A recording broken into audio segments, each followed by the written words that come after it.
poker's legendary champions, next-generation stars, and tireless ambassadors of the game, sharing their wisdom and guiding your journey to high achievement on the green felt.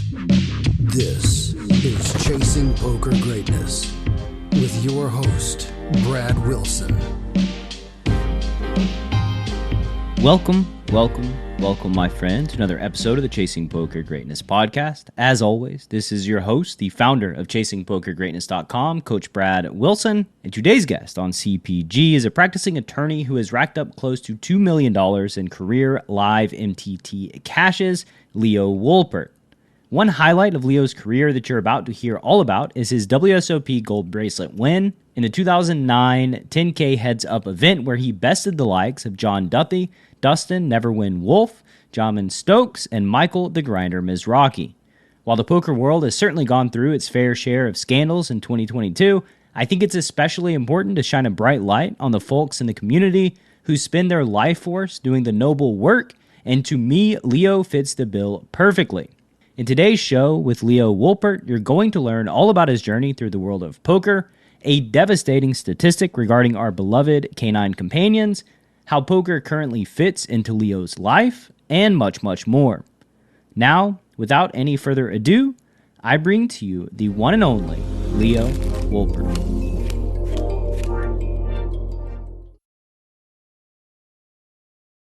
Leo, welcome to Chasing Poker Greatness, sir. How you doing, man? I'm doing well. Thank you for having me on. I appreciate you having me here. Yeah, it's my pleasure. My pleasure. And as we do on this show, you can't really chase poker greatness without some sort of story and some sort of beginning. So let's talk about your origin story and what did your entry into the world of poker look like? I got into poker through just basically being a competitive kid who was always into sports, games, and kind of hit my ceiling pretty early in a lot of the competitive endeavors I got into, especially sports. I feel like my sports career peaked at somewhere between the ages of 12 and 14, and not very high. So after that, I kind of got into Quiz Bowl, which is academic competition, trivia, basically Could I ask you about why competition resonated with you so much, especially if, the pinnacle of your athletic career peaked at 13 and didn't peak very high, right? So what was it about the allure of competition that, just made you want to keep engaging in it? That's a great question. I think I'm not sure I've really fully examined that, but it's got to be related to just loving winning. I love winning. So, so you can see the rabbit hole. Exactly. I love winning. And then from there, it kind of flows naturally. And also just my dad got me into watching sports and being a fan. He got me into playing sports and just, I feel like I was a pretty sensitive kid and became a fairly sensitive adult. So the highs and lows of winning, I think I felt those somewhat more intensely than some people, and that probably also drew me in. Mm-hmm. What is it about winning then that makes you enjoy it so much? I'm not sure. It's a feeling. It's tough to define. Just a sense of accomplishment. Yeah, it just makes my brain feel good. Sense of accomplishment. Anything else? And we'll move on. Like internal, if you could describe the feeling of like winning, right? You have a WSOP gold bracelet. That's a pretty pivotal landmark in a poker player's career. So what were those feelings that kind of came with that kind of accomplishment? Oh, that was deeply satisfying, I would say. Not just because of the financial windfall, but kind of knowing that at that time period, I had played a lot of heads-up poker and I had been somewhat moving away from it. So to know, quote unquote, that I still, quote unquote, had it, despite one tournament not being proof of that was, again, satisfying. And also, I had sold some action, so it was really satisfying to make my friends some money in that tournament. Yeah. But just overall, a lot of pride, a lot of, and it was validating to my ego. It validated the previous 4 or 5 or 6 years that I had slowly gotten into and become obsessed with poker. It validated that it was worth my time and not just a kind of fanciful, wasteful pursuit. Nice. So, we've kind of, I guess, so we've kind of set the stage here of like what, you're building to as this 12-year-old kid. You mentioned that you entered Quiz Bowl, right? Like, so Yes. a new competition. And how did you do in Quiz Bowl, and why Quiz Bowl? Well, I've always liked trivia. I've always liked the kind of just answering questions, especially questions that are have one right answer. Just that the simplicity of that, the kind of simplicity of that, and also Quiz Bowl played in at high levels, I think, is really engaging because it tests both breadth and depth of knowledge.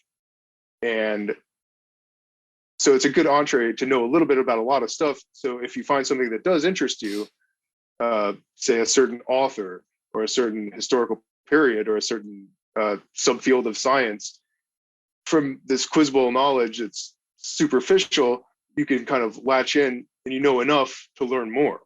Yeah. And then you can go and take a really deep dive into certain, subtopics and get as obscure as you like.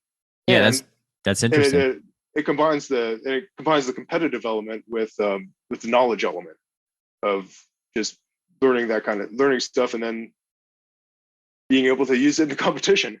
Yeah, it gives you more opportunity to explore your curiosity. Absolutely. Feels like.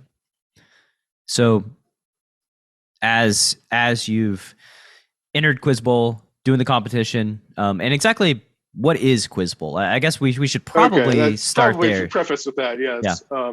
So it's where teams of up to 4 people each compete in a trivia competition with different kinds of questions. There are 2 kinds of questions. There are toss-ups, which are questions that are open to anybody, and anybody can buzz in to answer them. And once somebody buzzes in, everyone's locked out and they get to answer it. If they get it wrong, then they get points deducted from the team score. If they get it right, then they get a what's called a bonus, which allows you to get up to usually in standard formats, it's 3 times more points. And these bonus questions are usually 3 sub questions on one topic, and they have they're supposed to have like an easy, medium, and hard part to really differentiate the skill and talent levels of the teams. And also the toss-ups, going back to those are kind of not just testing reflexes, but they're supposed to test depth of knowledge by kind of going from more obscure clues to more obvious clues. It's tough to think of an example off the top of my head because I've been so far out of the game for so long. I mean, I stopped playing Quiz Bowl probably in 2007 as poker was more taking over my life. And also I was aging out of it. I was already, by those standards, a dinosaur, having played in college and in grad school. So, but yeah, so I can't really think of a question off the top of my head, but it's a team competition. How do you go about like compiling a team? What does that process look like? The people who come to practice, it's a really self-selecting group. Yeah. So when I went to the University of Michigan, there were practices that were, you have dozens of people. Okay, maybe 24 people at most, but or a dozen. And so you could divide it up into teams, divide it up into separate rooms, so you could just kind of have intramural competitions and just like practice. Mm-hmm. And from those practices, you learn what subjects people have the most depth of knowledge in. And so you can form teams based on specialties. And that's essentially what we did. And we ended up, my senior year, we won a championship. I was the fourth best player on the team, but, a win's a win, baby. How many teams were in the championship? What does a championship entail? Okay, so a championship involves some qualifying tournaments and then the national championship tournaments, which were held in April. And there were two main Quiz Bowl organizations back in the day, and I think they both still exist now. NAQT was one of them, and ACF was another. And they each held national championships at a different college campus, usually within 2 weeks of each other in April. And if you qualify for those, you'd go there, and they'd play. I think they're usually between 30 something teams. I want to say like 32 teams maybe.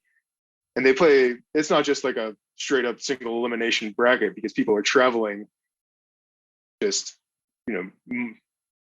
long distances to get here. They want to get their money's worth.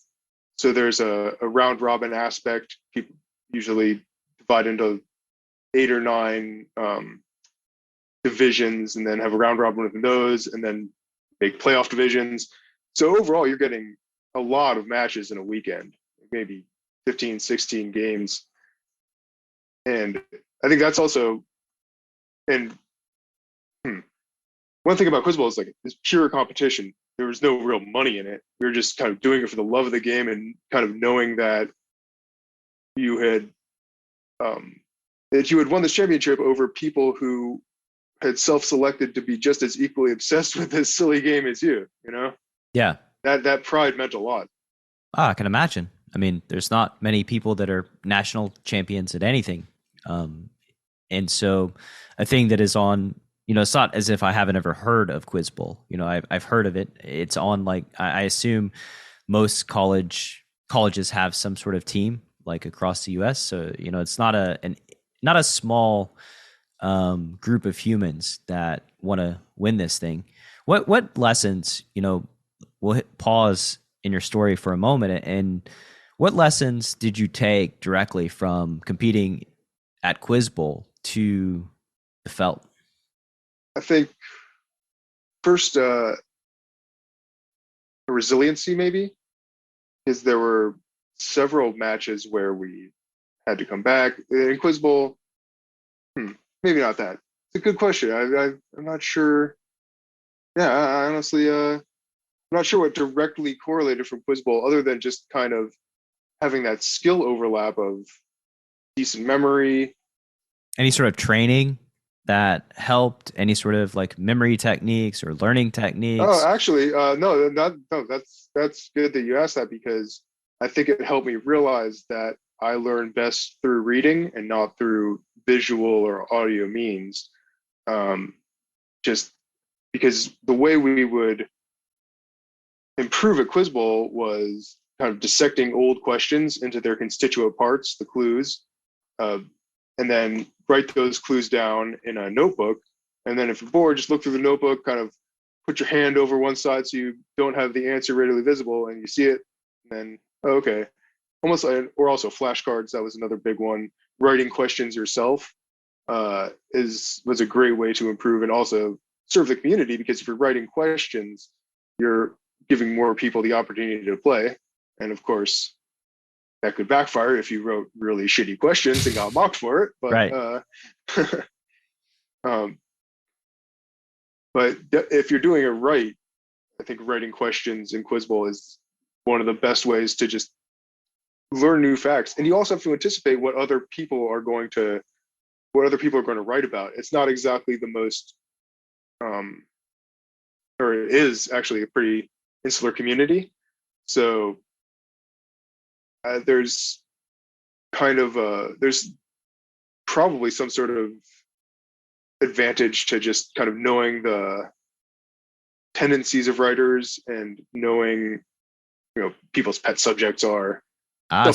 So we have this element too of understanding people, how they think, how they operate, that benefits you. And obviously in poker is a game of people, and understanding your opponent's strategy better than they understand it themselves is like one of the things that I think separates the higher level players from the lower level players is that, like, yeah, you can get into the mind of a weak player and sort of understand how they're thinking about poker and how they think about all the things, and then create counter strategies to exploit that.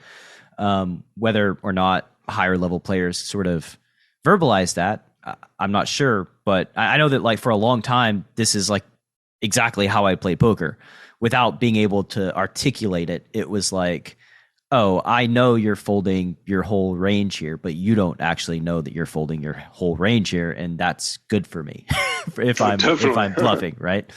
All right, so now we can go back a little bit to after Quiz Bowl, and it sounds like actually we can talk about your college career and how kind of poker entered your world.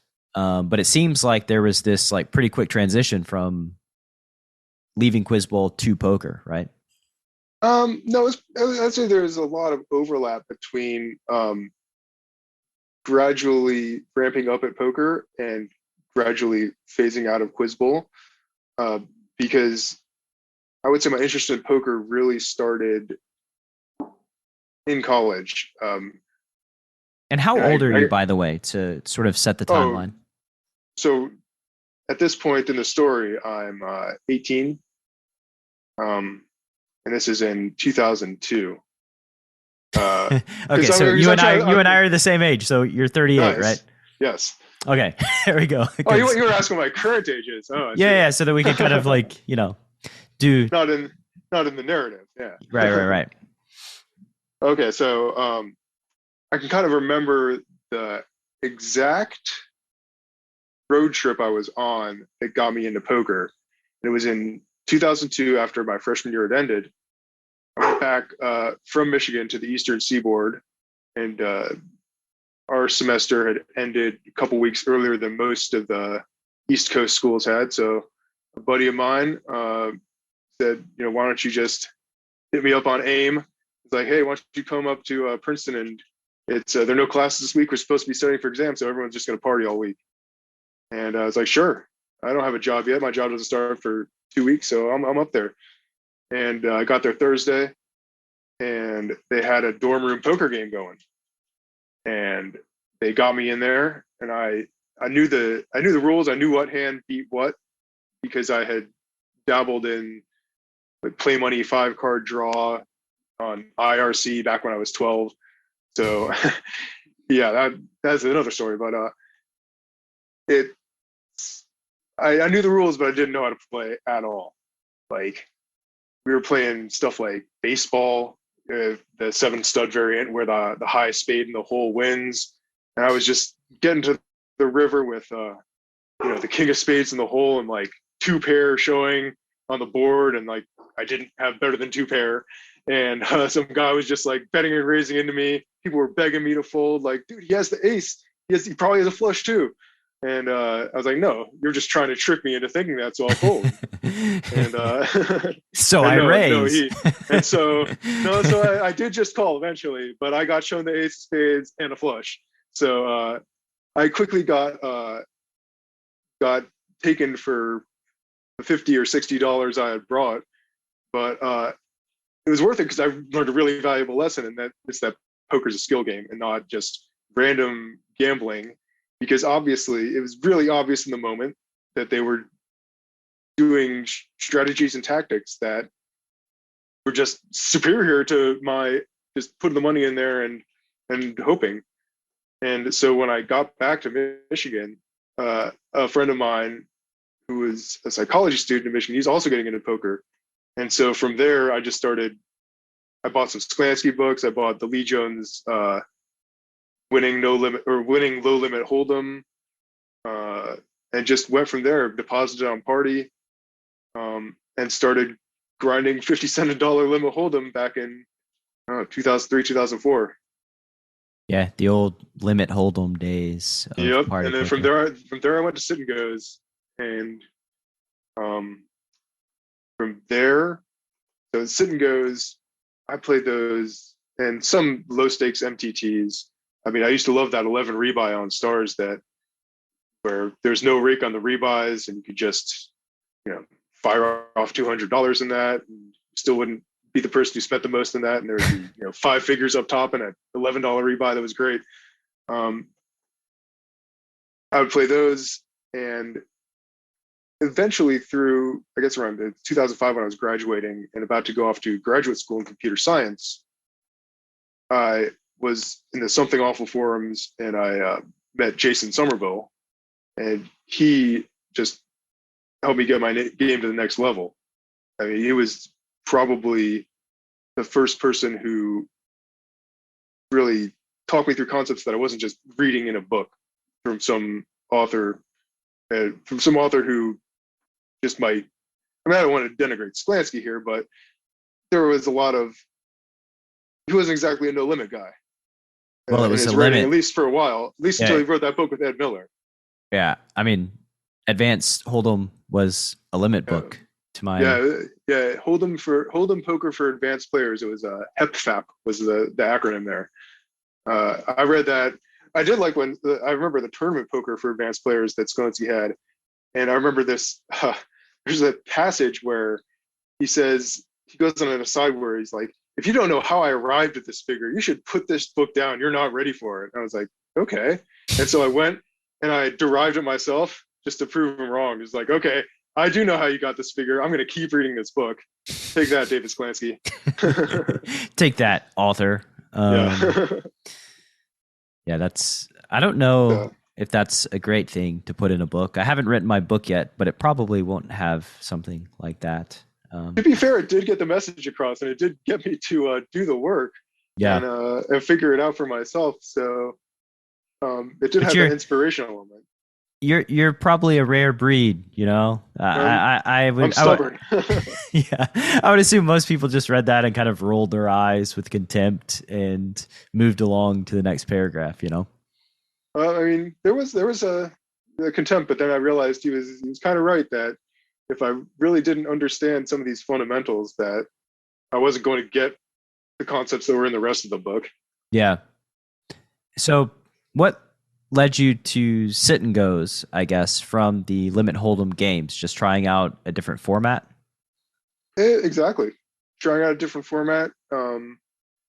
And I think one thing, even though I've played a lot of cash in my life, I didn't make this realization till probably way too late, is that I just prefer tournaments and sit and goes to cash games in general, just from a pure enjoyment aspect.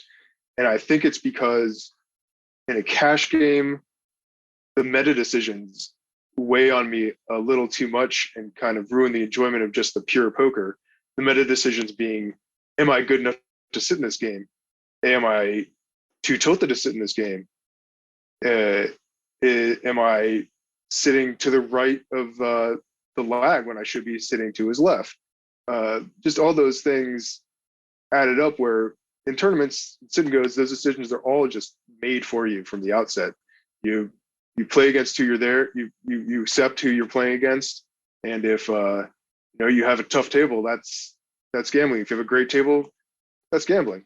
Like I don't have to use up my mental bandwidth on making those decisions. Also, those decisions aren't just poker decisions. They're really self-evaluative decisions that aren't always the most fun. It's never fun telling yourself and admitting to yourself, this game is too tough for me.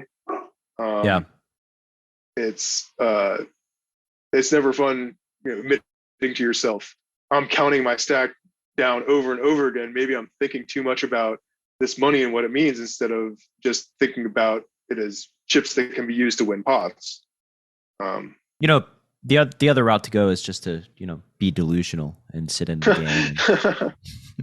I mean, never have that thought, right? I think I've definitely battled through the thoughts to sit in games that were probably too tough for me, but fortunately, I've never done anything ridiculous, like, I don't know, take out huge loans to play in games that were way above my station. Right. I think that's like quite a different thing, like as long as you're somewhat rolled for the game, and even if it's a tough game, like to me, it's very hard for one reg to have a massive win rate over another reg.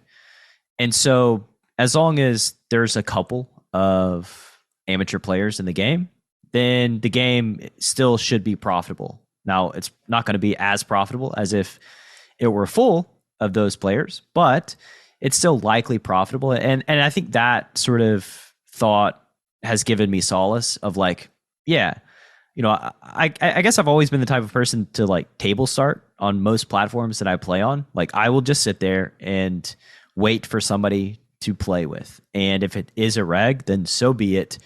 They're probably not going to have a massive edge over me. And if you build it, they will come. Like what it ended up happening for the most part when I would start tables, like back in the ultimate bet days, is because they had like poker table ratings and you could like look people up to see their win rate. Absolutely. People would look me up and just not sit against me. Like the regs wouldn't. And then all of a sudden, so basically like if we've eliminated that player profile, the other player profile is the fish who would sit against me, and then another one would sit against me. And oftentimes I would find myself at these really great games just because I sat down and started it myself. And then those type of players kind of surrounded me. And then the guys that were just kind of waiting to swoop in would be stuck on the wait list, trying to get in the game. And so like, that's just, I guess, a part of my, who I am or whatever. Let's start a game. Let's play. If the game is tough, then I tend to play in it. And if it's hopelessly tough, then maybe I go grab dinner or something like that. Well, I do think that's an essential element of poker greatness, is being able to hold your own and even get a good win rate in against great competition. Well, it forces you to evolve. Like it forces you to think more deeply about poker. And I think that challenge element is necessary to progression. But also it is your strategy of starting games in the age of poker table ratings is actually probably really what's really ahead of the game, because it self-selects for people who are ignorant of poker table ratings. So the people who aren't don't know that you're like a 97 or, they rated up to 100, right? In poker table ratings. I can't remember. I just know they had BBs per 100. So you could see like, even more important. I mean, yeah, this guy's a crusher. I don't want to play against them. Right. But only regs really are looking at that. So you're only, exactly. It's using it to fade the worst action. Right. And I would also do things like always start turbo tables and always do 7 tables on ultimate bet, because like that was a thing. Everybody had 2 big blinds over their heads and you win a pot with like 7 deuce. It just adds in this extra element or variable into the game that made the game more fun for me. Honestly, I like those little twists to the game because the strategies change. And I think that like as strategies change, reg's edge kind of goes down if they're not able to adapt or not willing to investigate and learn how to play. But the turbo tables started those because like nobody who's playing like 12 tables is going to sit down because they don't have enough time to act. And the other regs typically hated them. So they just wouldn't sit down and play. I remember somebody on 2+2 wrote like this long scathing post about me starting turbo tables, which is like hilarious in hindsight because they were like, what the fuck is wrong with this guy? Why is he always taking these tables? Like I'm always timing out and like, it's awful. And I'm like, yeah, like I'm only playing 6, so I'm fine. I can, and I tend to act quickly anyway. So like, yeah, it was strategic and beneficial to me. And like, I think that just in general, thinking about poker in that way, or just not being kind of afraid to put yourself out there to battle, has a lot of rewards over the long run. And so anyway, I'm talking a lot about my poker origin stories here. Well, it was certainly kind of battling people, especially heads up, is what led to essentially the heater that sustained me for the rest of my years through law school. And then also, I suppose, kept me from having to abandon being a poker pro for several years after graduating instead of fully practicing law. just from, I would say, 2000. Well, in 2007, first of all, I'd already been kind of going up the stakes at sit and goes, at I guess 1-2 cash on party, stuff like that. And I was fortunate enough to buy 10% of Jimmy Fricke in the Aussie Millions. Hey, he was just on the He got podcast. second in. Yeah. And yeah, I mean, he's a great guy. And I was lucky enough to have it might have been one of the first times I bought action. And I mean, I can't believe how fortunate I was to buy action somebody who's not only crushing that field, but also someone who's so honest and had someone I had absolutely no reservations about trusting with the money or trusting I get paid out. And so he banked it, just took my role to a spot where I could take a few more shots. Mm-hmm. And I guess through 2007 and 2008, I just went out to Vegas for the World Series of Poker. 2008, I ended up shopping a bracelet event, a 5K shootout. And so that just is like, okay, well, now I can pay for law school, which I'm enrolling for which I'm enrolling in a few months. And also that same summer, I was doing a lot of battling heads up. I went on just an absurd heater against one specific reg at 2550. And it's funny because when I got to law school, probably not less than 8 months later, I played one of his friends heads up at fortunately lower stakes, and his friends just absolutely crushed me and just talked huge shit in the chat about how lucky I was to beat his friend. Is like, you're probably right. Like, I was running insanely hot. It's not every day you get in a 4-bet pot with the ace queen against the ace king and you get the ace queen deuce flop and just get it in. Like, Mm-hmm. it's yeah, I was certainly running above my skill level, but from there, it made it really easy to feel relaxed in law school and have a real good time. I wonder. Because, go ahead. I wonder what it is about the space that like humans feel the need to like talk trash and try to bring someone down for some reason that's just quite silly. I don't know what it is about like poker and the ego. Maybe it's heads up too, because it's very intimate and personal. Yeah. But yeah, it's just kind of wild to me. I've heard a lot of these like heads up stories about people just talking trash nonstop and all these things. And it's like, I just don't understand exactly why this happens. I mean, it ultimately hurt the guy because I'm not the most sensitive. I am fairly sensitive, and he started talking that shit. I'm like, okay, I'm just not going to play you anymore. Right. He probably could have won a lot more for me if he had just kept his fingers off the keyboard. For sure. Like I said, it just doesn't really serve anybody. I just don't understand why.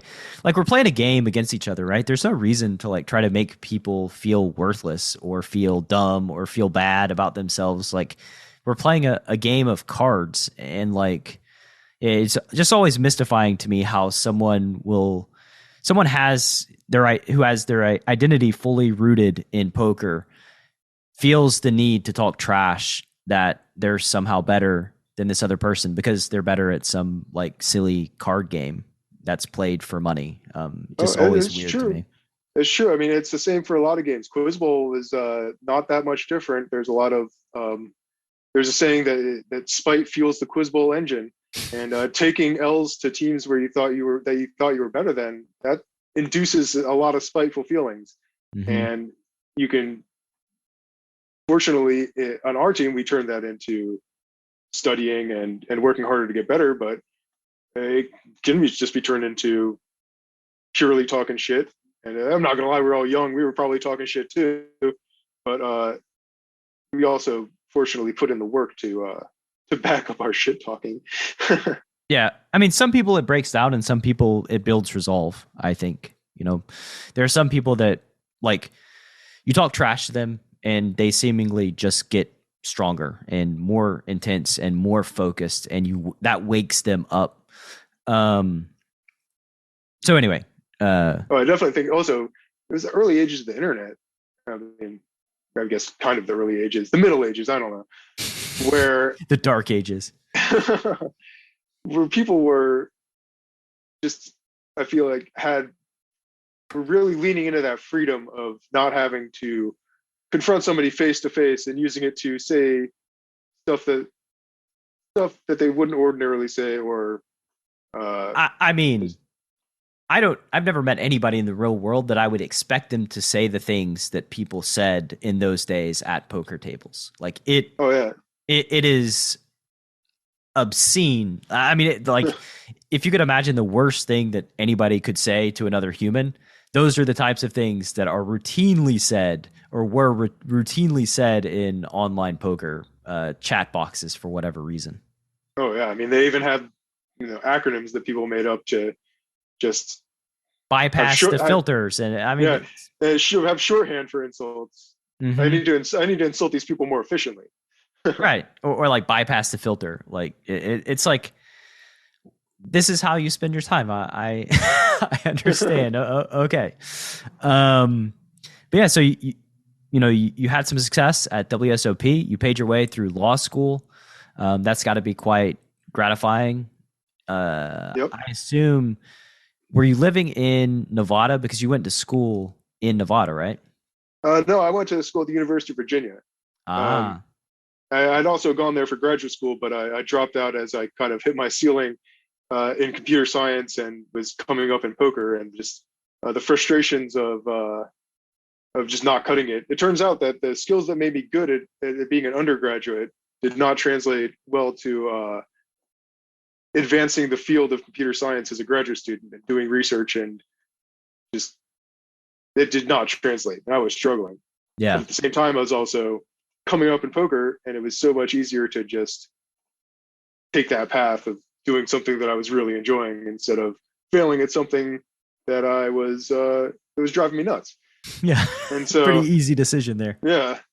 And but I'd also started, as part of my, I guess, coping with my inadequacies in computer science, I had done a lot of procrastinating, and some of that procrastination turned out to be reading articles about things in the law that outraged me: civil asset forfeiture, no-knock raids, violations of civil liberties, violations of freedom of speech, those kind of things that just maybe it brought out the kind of fight in me. It's like, I definitely think that this should be changed. And I figured, after I dropped out and after I'd just been kind of being a quote unquote poker pro for a little while, I figured that if I wanted to try and get in that fight, law school would be the way to go. So it was at the University of Virginia. It was the first school I got into and the best school I got into. So that was another easy decision. And it was also in-state tuition, so it saved an extra like $5,000 a semester or something. And so yeah, the summer before, like I said, I chopped that tournament, the 5K shootout, and so I was just coming into law school with all sorts of confidence, just and I would say reality hit in a little bit. Reality set in a few ways. One of which is that I was toward the middle of the pack academically in law school, probably just slightly above the median. Whereas in everything up until dropping out of grad school, I just always had outstanding grades, and it was just kind of a shock to be around people who were not only naturally more intelligent and more gifted writers than me, but who were trying a lot harder than I was too. And having had a lot of success in poker, I admit that I was not trying as hard as I could have. But c'est la vie. And also, I guess for the kind of work I'm ending up doing now, it's not like my law school grades mattered. So first year, I mean, it goes great, make good friends. And then for the summer, after the first year of law school, people usually try and find some sort of, it's really tough to land a super high paying job unless you have connections or unless you're just a outstanding, legal superstar. So I applied to jobs that aligned with my beliefs, and happened to land one at the ACLU of Nevada. And I also did apply to jobs in Las Vegas, so I would have an opportunity to maybe fire some tournaments while I was out there. There's my confusion. I saw that you're a member of the Nevada bar, and I think that was why I assumed you went to school in Nevada. Oh yeah, I feel like I'm almost a local by now, but I'm not a native. I grew up. My parents were in the Air Force, and we moved around and ultimately settled in Northern Virginia, so DC area. Yeah. But so going back to this, I had an internship at the ACLU of Nevada. One of 5 people, and there were a lot of really impressive people, because I think with an organization like the ACLU, it kind of has that prestige that makes people who have these kind of beliefs in civil liberties and beliefs in checking government abuses and halting government abuses of power gravitate toward. But fortunately, I had time to fire 3 tournaments that summer, and one of them was the 10K heads up, and it was just one of those perfect timing because it started, I think, on a Friday, so like Friday afternoon too, so I didn't have to miss much work.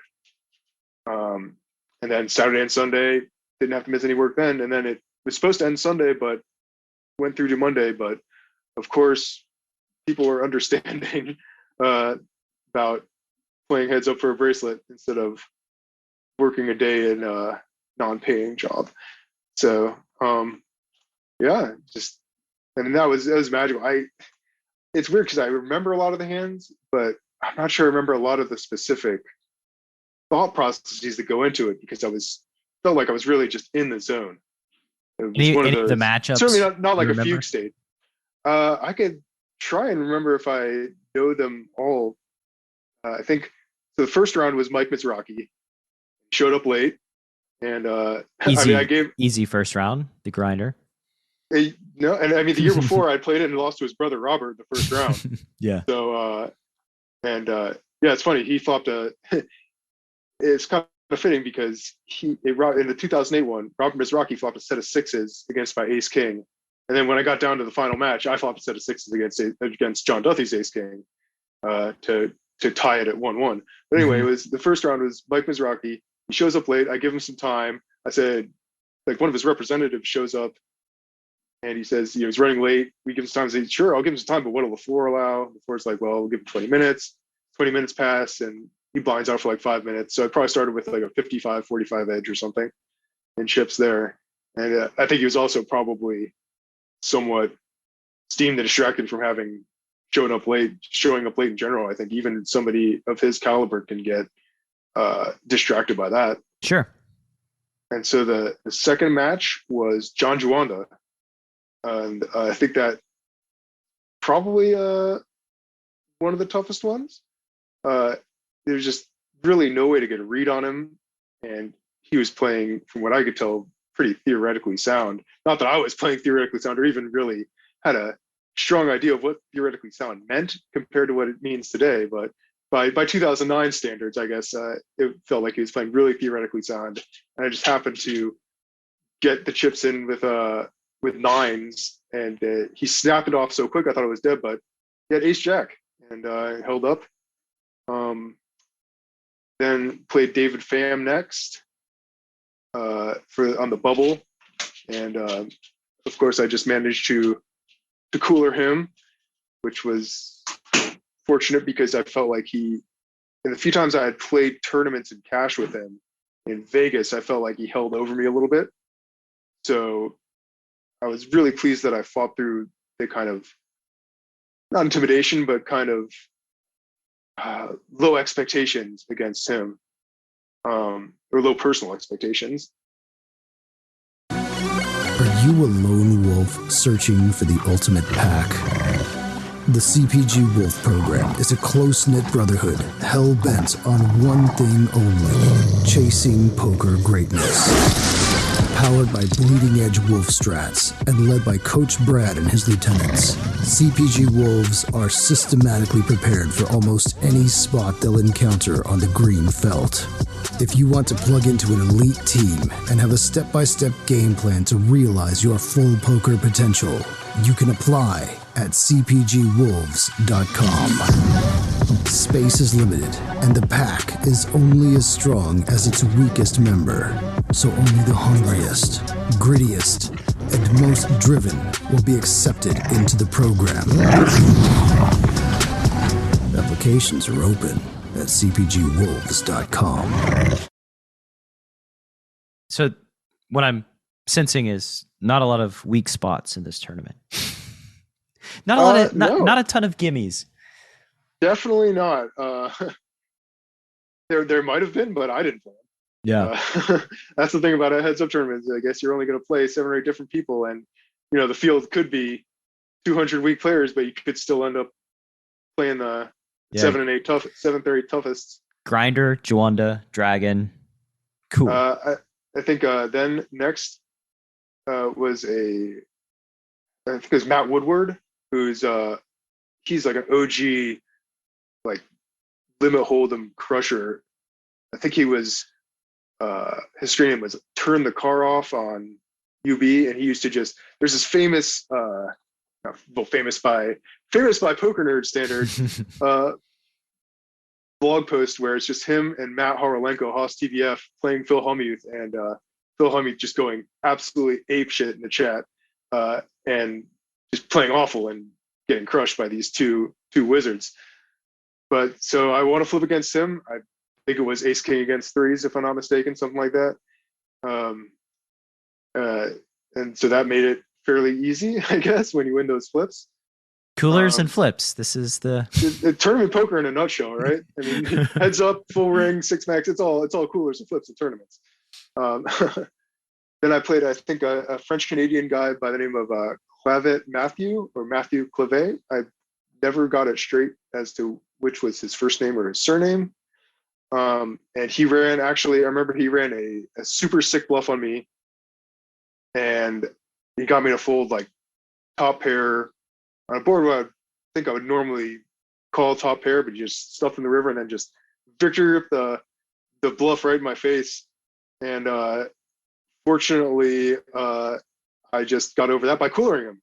It was, I think it was overpair against overpair or something like that, which it's worked out pretty well for me. And from that, I think we're getting down to like the quarterfinals now. And I played Dustin Woolf, Neverwin. And I felt like, I ran pretty good against him. And just, this is one of those where it didn't just all come down to coolers and flips. It's more just probably me just having a lot of hands and him not having a lot of hands, just being very card dead, and eventually just getting in there as a big favorite pre 7s versus 6s and holding up. Then for the semifinals, I played Jamin Stokes of Detroit. Or at least was he wearing a Detroit hat? I might be mixing him up with somebody else, but he was playing great. And this is the match where I probably ran one of the bigger bluffs in my life, at least in terms, it felt huge. So to set the stage, I guess I opened the 10 deuce suited, and he defends in the big blind. The flop comes Jack 9X. No. I'm sorry, I messed up. King 9X. I think. That's on Poker News. But anyway, I checked back the flop for some reason, even though it's probably a theoretically, I mean, I think a solver would probably tell you to bet the flop like all the time these days. The turn's a jack, so Queen 10 gets there. I think he check calls, I bet. And then the river is a deuce. Maybe the turn is a deuce and the river is the jack. And he checks, I bet. He check raises, and I end up 3-betting for like 2/3 of my stack. Just because, and this is like, God, such a feel play. I never really thought of myself as a field player, but this was in the moment just such a feel play where it's like, I don't think he has it. And even, it was even inspired by, I knew Ike Haxton was commentating on this. Yeah. He might not have even been commenting on my match because Johnny Chan was playing the other one, which of course is going to draw more eyeballs. I was like, wow, if Ike sees this, remember that hand he played the PCA against Ryan Doubt? I would just be like just like that. So I turned my bottom pair into a bluff, tanked for ages and folded, and then that was one I had to show. Just I don't know. As much as I would like to think I have suppressed and I kind of shaved off the ugly edges of my ego over the years, I definitely still have it in me to put in the needle and to not have the best etiquette. Or, I mean, it's not like it's terrible etiquette to show a bluff, but I didn't do it for any strategic purpose. It wasn't because I was like, this is going to tilt him or this is going to give me an edge. It's just like, I just did something cool. I want to show off. That was Somebody needs to see this. Exactly. Nobody's going to believe me if I just said I had the bottom pair that I was turning into a bluff. Mm-hmm. Right. So that's an interesting like psychological sidebar we could go down of like needing the validation of somebody knowing because you yourself knowing it is for some reason not good enough. Exactly. So eventually I won that match. I got it in flush draw over flush draw and held. It's always nice. And I ended up playing John Duthie in the finals. And fortunately for me, it was best of 3 because I not instantly, it was a drawn out first match, but I lost that one. And in that one, I will say I ran bad. I flopped a lot of big hands and sets, and he would make his draws and win. Then the second match, like I said earlier, I got a set of 6s in like the 5th hand against this top pair, top kicker, and we got it on the turn. So just locked that up right there. And the third match was pretty epic, and is a back and forth. John Duthie, I thought one thing he did a lot better than I expected him to do was pre-flop aggression on these kind of 20-ish to 30-ish big blind stacks. I wasn't expecting him to 3-bet me as often as he did. And I mean, maybe he was getting better than average distribution, or maybe he was picking up on me opening too wide or picking up on something. But eventually I started switching to a limping strategy, which I almost never use online in heads up sit and goes or in heads up cash at all. And eventually I limped the 5-3 suited, got the 10-5 free flop against 10 deuce, and then got the money in and won. And I'm pretty proud of myself in the moment for implementing this living strategy and adjusting to do something that I, like I said, almost literally never did online, just because it felt like the right adjustment in the moment to counter his pre-flop aggression that I hadn't previously anticipated. Right. It's like, it's also something that he's probably not anticipating either, is the switch to the limping strategy. So he didn't have some sort of built-in plan to deal with it, which is just kind of like a wrinkle or a curveball. And I mean, that's kind of a thing in poker, is like when you do something that's unexpected, that the other player doesn't really have a map that helps them navigate. Oftentimes they do quite poorly. And like you may do quite poorly limping since you didn't implement it, you didn't think about it. It was kind of a spur of the moment thing. But at that point, you know, it's who can do better in the absence of a pre-built plan. And I think that like just by virtue of you like being in position, that's probably fairly helpful when you're limping in heads up. So yeah, I think that's like a really cool, just a really cool in the moment change that probably helped you win, you know, the bracelet. Oh, I think you know, if I raise that 5-3, he might, you know, I mean, he's probably folding 90% of the time, but maybe he's just saying this guy has nothing. He's stuffing him in my face and just winning a big pot he otherwise shouldn't be entitled to. Yeah, and to be fair, like dude's made it to the heads up Oh yeah. portion of this event, right? So like he's probably well studied and fairly well prepared Oh yeah. to face a bajillion different button opens, since this is obviously the highest frequency defense strategy that you're going to have to deploy is like facing, you know, the 2-bet preflop. Exactly. So those days it was more like the 2.5x. I guess it was calling it okay. They raised 2-bet. Okay. Yeah. When I hear 2-bet, I was like, oh, my mind went exactly to min raise. For some reason. Yeah, I try to. I just inferred that X after the 2. yeah. I don't know why in poker I'm trying to like, as I mentioned to you before, you know, building out my coaching for profit operation and just trying to inject language that makes sense, that everybody sort of understands. I find it interesting that like we say open, we say raise first in, but then we say 3-bet, which is like, why don't we just say 2-bet, right? Like, you know, you could also say raise and re-raise, right? But like to me, it's such a sequential thing of like the first bet is the blinds, and then you 2-bet, and then after the 2-bet is the 3-bet, and like that just eliminates the confusion of people saying like, you know, oh, so I 3-bet, and you're like, wait, no, somebody limped, and then you just place. It's not right. I mean, and there's a lot of wiggle room, I feel like, in poker terminology, and that the more you play, I guess the more you kind of learn to, or at least the more you talk about poker, the more you kind of learn to interpret what people are saying, even if it's not technically correct. Like, oh, somebody limps under the gun, and then I open for 3x. Well, you didn't open. Somebody limped, so you're not opening the action, dude. Right. Like, but okay, but you know what they mean.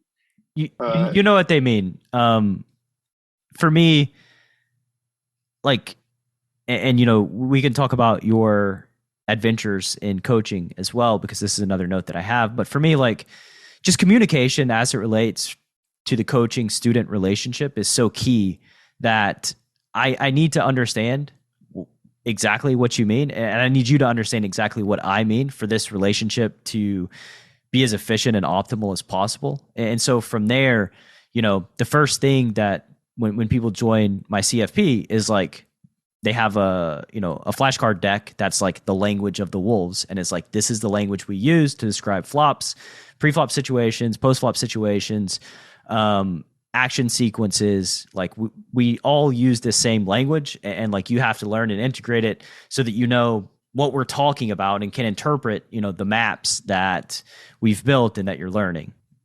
Definitely, you gotta have that lexicon, that shared language, to really get the most out of these ideas or explore them deeply. Absolutely. So anyway, back to you take down your bracelet event. How did we even go down that tangent? I don't even remember what led to it. It's not worth exploring what got us there, but you win your bracelet. Yep. And as you said, go back to the internship the next day. Just, you know, keep working, finish it out, play the main event. I mean, it is a lot easier to do work when you believe in the cause. That's even when you're not getting paid for it.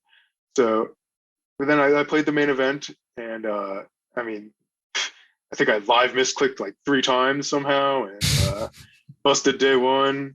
But I did find the guy who dealt me that winning hand in the 10K. Did find that dealer and did tip him personally. So that was good, because that was one of those things I'd been meaning to do, and just fortunately saw him there. Yeah. I mean, usually I would have, in a normal summer, I would have had a lot of opportunities, but only playing 3 tournaments summer. It's like, but anyway, I go back to law school for the second year, and I mean, I wouldn't say I'm an egomaniac, but I'm definitely feeling myself and definitely feeling very confident about my future in poker, my ability to just cruise through poker, play online, crush online, and while also being an adequate law student. I wasn't gunning for the accolades. I was pretty much out of the running for the various prestigious things that a law student can achieve, like Order of the Coif or highest GPA or being on the law review or winning the moot court competition or any of those. So my goal was just enjoy it, learn some stuff, get the degree, and continue to be decent at poker. Unfortunately, the latter of those did not really work out because I started, I definitely think around late 2009 to up until Black Friday, probably April 2011, the competition was rapidly outpacing me. And I was losing and just not made. I mean, I guess I don't know. I don't remember if I won or lost in the year or whatever, but I wasn't winning at a high enough rate to make it worthwhile. I mean, it was still worthwhile, but it was in a way because I was still enjoying the game and learning. But I certainly wasn't supporting myself, and I was starting to get somewhat concerned about, well, if I'm not going to be good enough and I'm not going to have the time to make myself good enough, it's a very worrying prospect, because if I don't have a job lined up and not winning a poker, what am I going to do? It's a very worrying prospect. So I did do job interviews for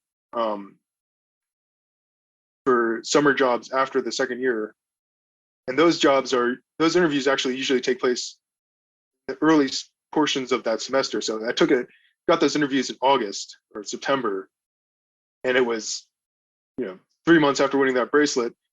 I was probably just absolutely projecting, I'm too good for this job. I'm great at poker and too good to be a lawyer. You can't make me work the insane hours that big law would make, because I can always just bail out and go grind poker if I want to.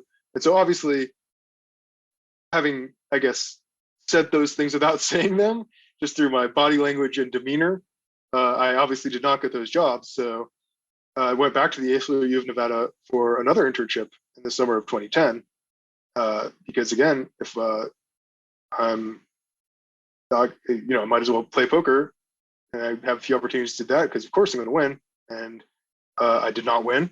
I bricked, and then after I graduated law school in 2011, I went out to play the World Series again and bricked a huge series yet again. So just those combined really kind of had me doubting myself quite a bit, and really looking kind of toward like oh shit, I might actually have to take the bar and put this to use. And so I did take the bar exam in Nevada, and passed, fortunately. And but even after I took that, just kept grinding live cash, kept playing the tournaments in Vegas, traveled to a few in like Florida and stuff like that.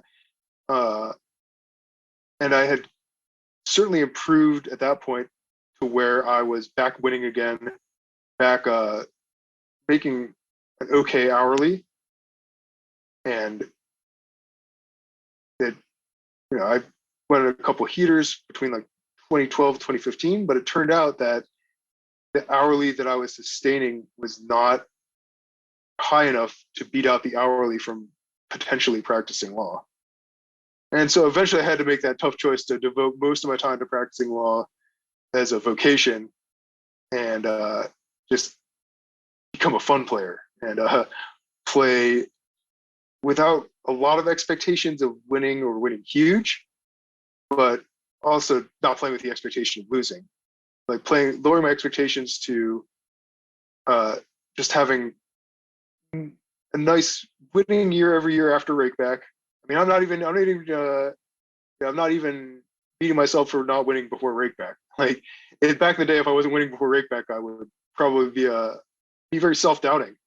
But now it feels like an accomplishment because of how little time I get to devote to improving at poker, and especially because the contrast between law and poker in terms of the former just feels like work, and it's paced really, really slowly, especially compared to online poker.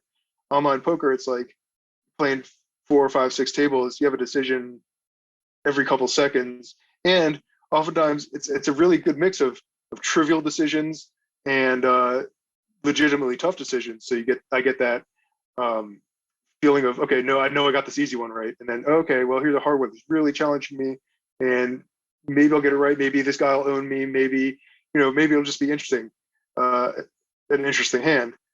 But you're getting a lot of those every single minute. By contrast, in the law, it's like you draft a long document, you wait for the courts to review it, wait for your opponent to draft another long document. It's like poker if you got dealt a card every 2 weeks and you had to like work 20 hours to get each card. Like it's just the pace is glacial, and that can certainly but that certainly means that when I'm done working the law job, I want to get into action. I want to get in that game and just fire and make those decisions. And so live poker must feel like you're on the front lines. It's like, oh my God, this is so great. So there are 30 hands an hour. This is amazing. Oh, I mean, compared to law, yes. It's like, wow, I get to see cards every 2 minutes. It's fantastic. Oh wow, it only took this guy's only taking 3 minutes. Well, yeah, at least it's not the court. It's not the court taking 3 months. So, but with all that, with that desire to play, I think that working a normal job really sparks up that desire to play when I'm done. And to be honest, I think playing poker and being successful at poker has probably spoiled me for a lot of real jobs and kind of made me maybe not unhireable, but even if I were to get hired, I feel like I would burn out very quickly from a lot of conventional jobs. Even my own law job right now is highly unconventional in that I work with my wife. We do stuff we believe in. So I don't have some sort of asshole boss who thinks I'm replaceable and who doesn't have anything invested at all in my own improvement. And since I'm working with the woman I love, it's like you can actually, she's invested in my improvement. We're invested in each other, and not just having each other be strangers in the office who have to get along because we have to get this work done. Yeah, it's I mean, going back to what you said, I'm pretty sure anything outside the world of poker, I'm pretty unhireable. As somebody that like has a business, I can't imagine hiring me for any reason outside of like the poker space. I think just one of the reasons why humans get into poker, and maybe I'm projecting, but I've had enough folks who've gotten into poker and had a lot of success on the podcast, and also I have my own journey to kind of lean on. But like, you want freedom and autonomy to just do whatever it is you want to do. I mean, that's like, I didn't want a taskmaster. That was the last thing in the world that I wanted.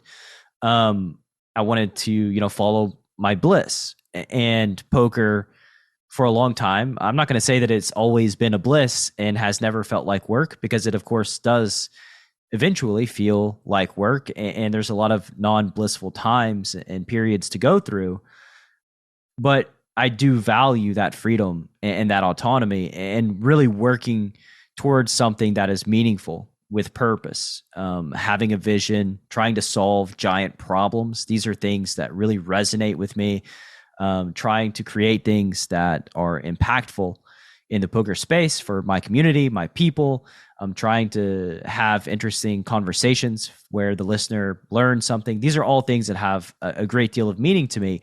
And maybe there is some job that can fulfill all of those things. But yeah, I don't know what that job might be. And I also have a suspicion that they probably wouldn't pay me what I want to get paid after doing all of these things on my own as well. So, yeah, I mean, I think that entrepreneurship resonates with me quite well as it relates to freedom and autonomy to be creative. I think that's another thing that I highly value, is like being creative and solving problems on my own. So yeah, I'm just eternally grateful for the world of poker in that sense. So as you entered into your law career, What lessons did you take from poker that helped you in your new career path? I think one of the big ones is just not being as results oriented as most people are who don't have a decade of poker and variance under their belts. I think it detaches me a bit from some of the kind of losing emotional arguments that other lawyers might just be attached to, or other strategies that, through my experience in poker, I can, I guess, better estimate probabilities and the payoffs and use that to guide my decision making. Whereas a lot of lawyers just kind of fly by the seat of their pants and go with their gut and don't think about the probabilities and the payoffs that of their actions, and they could definitely get them in trouble. Yeah, and there's also this iterative process of learning too, and kind of going back and analyzing what happened and seeing the lessons you can learn and maybe what went wrong, what you could have done better. I think a lot of people in the world sort of have this assumption that like they do something one time and they did like the optimal thing. They just kind of they know 100% I did everything that I could have done. There was nothing else. And like to me, I'm always just big on doubting myself after the fact. That's just like a big trait of mine, and just like questioning every little thing and asking myself, could I upgrade this? Could I upgrade that? Trying to really learn from my experiences. I think that poker does teach you that over time, because if you're not learning from your experiences, you're not going to be able to make it as a professional for very long.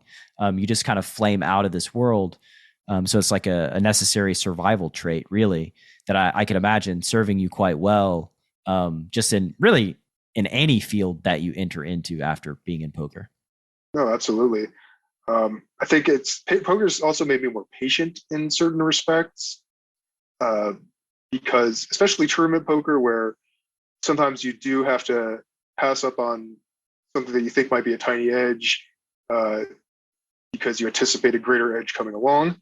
And you don't want to, ruin your one tournament life at it. I think that applies to certain legal strategies as well. And I'm not sure how far into it I want to get here, but now I've lost my train of thought. Well, not very far. Yeah, it's apparently careened off the tracks. So not very far. Well, cool. So I think that's it's good enough. And as it relates to your life day to day now, we're rapidly running out of time, and I would love to have you back for a round 2 to kind of ask you some of the lightning round questions that I have in my template. But for now, what does your life look like these days? What role does poker play in your day to day? I assume you live in Nevada? Yes, Las Vegas, yes. Cool. So I would say it plays a still fairly large role in my life, because first of all, I think I'll always be a fan of the game. So when it comes to keeping abreast of, say, Twitter drama or live streams or tournament results, sometimes I'll find myself browsing those, and and I also feel like poker is a bit of an escape for me, in that when I get home from doing legal work, it's nice to just fire up sit and goes, and I'm still playing sit and goes mostly in tournaments these days, on WSOP.com and sometimes ACR, but the sit and goes, especially hyper turbos, like I said before, it provides a nice mix of easy and tough decisions that I enjoy making. And so it's just a nice release and just a fun thing to do after work. And fortunately, after rakeback, I turn a profit. So these days I kind of view it as doing puzzles for entertainment. It's like if somebody asked me, do you want to get paid minimum wage to do Sudokus and crossword puzzles, I'd probably be like, yeah, okay.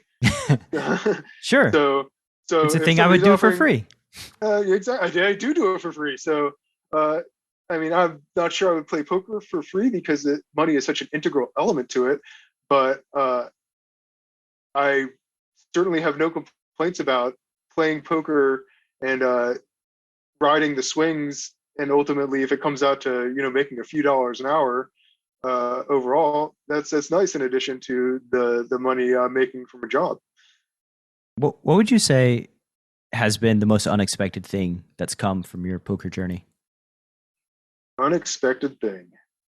Probably meeting my wife. I mean, because I met her while we were both at the ACLU of Nevada, and she was my boss then, and I mean she's still kind of my boss now in lawyering. And but without poker, I would never have thought to apply to an internship in Nevada or in Las Vegas so that I would have the opportunity to play poker while I was doing that internship. And without that, I would never met her. So that's probably the most unexpected thing. And also, I guess we've also got 3 dogs, and I wasn't a dog person growing up, so that was pretty unexpected. And I've really come to love dogs, pit bulls in particular, just a breed that melts my heart. Now, it's tough because I go on Facebook and it automatically sends me these videos of pit bulls getting rescued, and it's like, if I watch this, I'm going to be in tears at work. Like, how could I? That's another thing. Also, my wife and I bonded over is there's that show Pit Bulls and Parolees, and we watched an episode, and by the end, we just turned to each other, we're both sobbing because we're just so emotionally wound up over the show. That's one of the moments. So it's like, all right, I know we're good together. Yeah, I see this person. I see their spirit. So knowing that you're someone who pursues your bliss, chases your bliss, and also pursues things that are quite meaningful to you. What's a project right now that you're working on that's near and dear to your heart?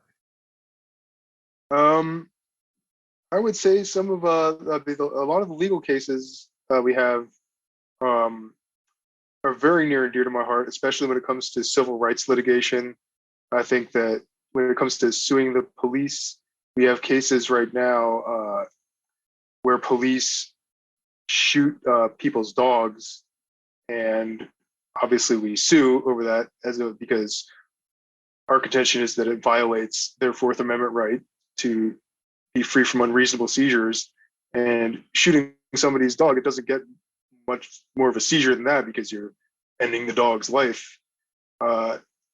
And how do these cases go down? I mean, is it like just shoot on sight? Like, I don't know. Oh, they go down in all sorts of ways. And it's kind of horrifying in a way, just how many dogs are shot every day in America by police. But do you have a number? All sorts of ways. I don't, but I'm sure one could Google it. It's more than you would think. It's way more than you would hope for.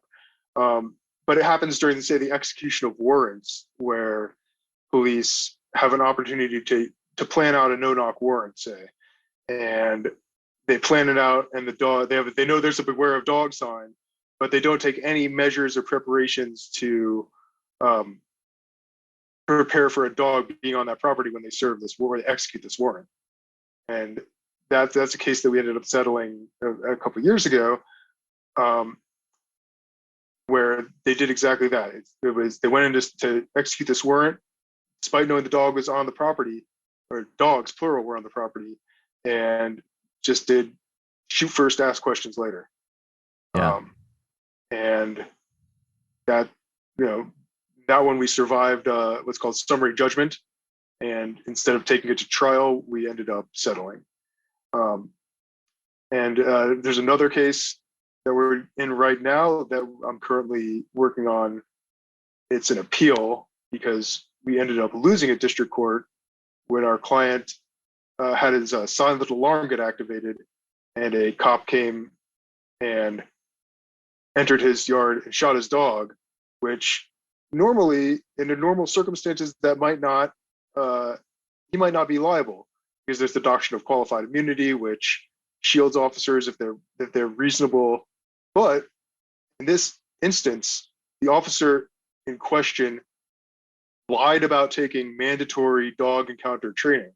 It's a Nevada law that all police officers or police officers who interact with the public have to take mandatory dog training classes. And this guy, instead of taking the class, he just logged in, printed the certificate, logged out, and then represented that he had taken the class. And despite that, the district court found that this officer's shooting of our client's dog was reasonable under the circumstances, even though he, like I said, lied about and admitted to lying about taking this mandatory training, which our argument is would have taught him techniques to control a dog he might have been surprised by without resorting to deadly force. And so we're currently appealing that one, and hopefully we get a good ruling. I mean, we're drafting the briefs now. It'll be ages before a ruling comes out. But in this area, it's certainly tough because the way the law is being shaped right now by the federal courts is divergent from what I think it should be. I think the courts are going in the wrong direction in being too lenient in not holding government, police specifically, to higher standards, and extending this doctrine of qualified immunity, which was originally intended to protect reasonable efforts and not protect people who were engaging in lawbreaking or plainly incompetent, which somebody who lies about taking their mandatory training, I think is clearly both incompetent and breaking the law. Well, it also says something about just not caring about the training and not caring about someone else's animals, not caring about animals in general. The number that I have here, as I Googled this, is 500 dogs a day, something like 182,000 a year shot by the police officers. And I mean, you don't actually consider that having an alarm, a silent alarm that can get tripped for, a variety of reasons, leads to your dog getting killed. I mean, that's just horrifying. It's just a horrifying, terrible, terrible, terrible thing. Oh, yeah. These are the kind of cases that inspired me to go to law school to begin with. Just somebody who's really been trying to get justice for somebody who's been subjected to the abuse of government power. That's just why I'm in the game, so to speak. Yeah, and that makes a lot of sense. We do other work as well, but yeah, I think when it comes to really inspiring passion, that's the area where I feel the strongest. Yeah, I mean, I'm steamed up just thinking about it. This story and this situation, that like on some level as humans, I mean, there must be some level of empathy, or, in this world, like, how do we not have more research, and how are we not prepared for something that ought to be so common? I mean, how many people own dogs? If you go to these places, precisely, you're going to encounter a dog quite often, and to just kind of blow off training because you're lazy, because you don't care. I mean, it's just, I don't understand how that person could have a badge. Why wouldn't they just be instantly out of there, right? Like, I mean, because if they're cutting corners there, where else are they cutting corners? Because the answer is many places. Oh yeah, and I mean, that's I think going to be one of our main arguments on appeal is that if you're going to protect officers from liability when they get caught with this mandatory training, what mandatory training is next? Like, is it going to be firearms training is going to be next, where they skip that and then they don't know what a safety is and they keep the safety off and shoot somebody? Is it going to be driving training where they don't know their capabilities of their vehicle and they try to do some crazy maneuver and kill somebody on the road? Like, it's I don't want it is kind of like a slippery slope argument, but the argument is that we got to cut it off here before it slides any further. My argument is that if you're there to uphold the law and you're breaking the law, there's this obvious dissonance there. Like you're Absolutely. an instrument of the law, and yet you don't care about it, and you call other people bad guys, and yet the same rule, the rules don't apply to you. Like there's a hypocrisy and dissonance, and like it's something that, yeah, again, like I said, I'm we're gonna end this podcast on a high note, but it's something that really matters to me as well, because like, yeah, these are just very important things. And like, if you're going to arrest people for breaking the rules, it feels like you should probably be pretty good at following the rules. Absolutely.